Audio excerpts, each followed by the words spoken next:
بسم اللہ الرحمن الرحیم۔ السلام علیکم۔ ایک دفعہ برطانوی افسر نے ایک ہندوستانی شہری کو تھپڑ مارا۔ اس پر ہندوستانی شہری نے رومینٹل میں پوری طاقت سے افسر کو تھپڑ مارا اور اسے زمین پر گرا دیا۔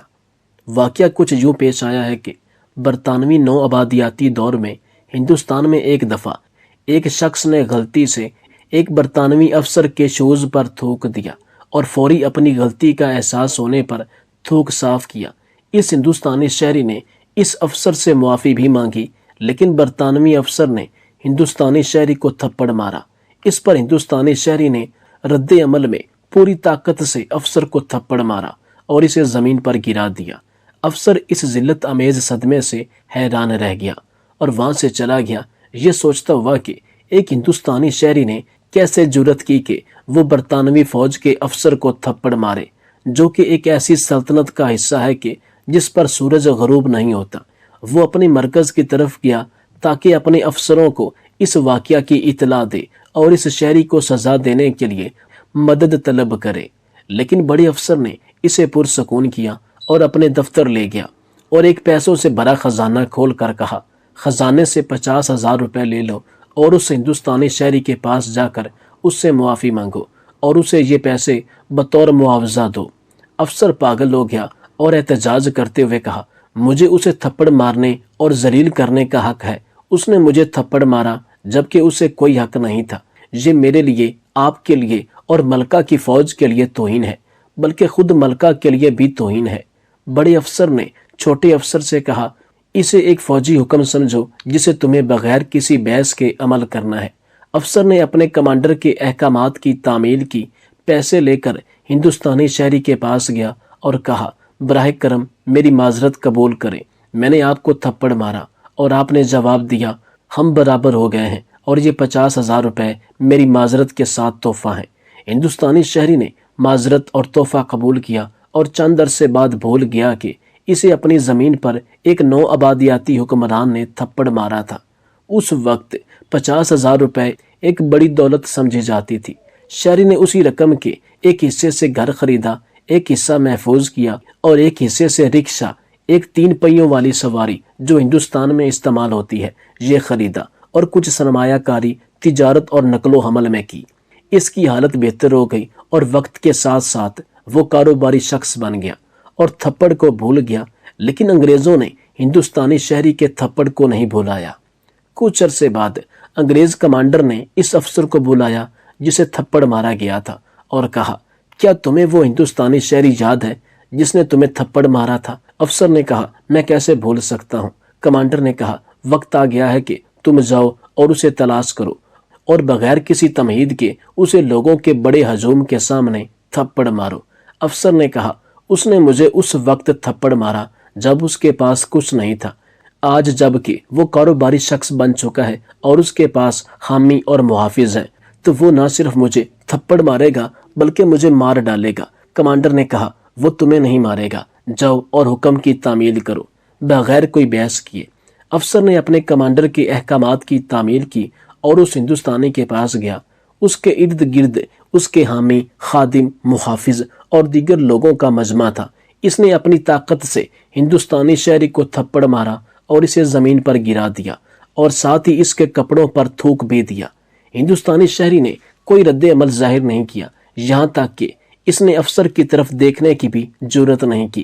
افسر حیران ہو گیا اور تیزی سے اپنے کمانڈر کے پاس واپس آیا۔ کمانڈر نے افسر سے کہا، میں تمہارے چہرے پر حیرت اور تعجب دیکھ رہا ہوں۔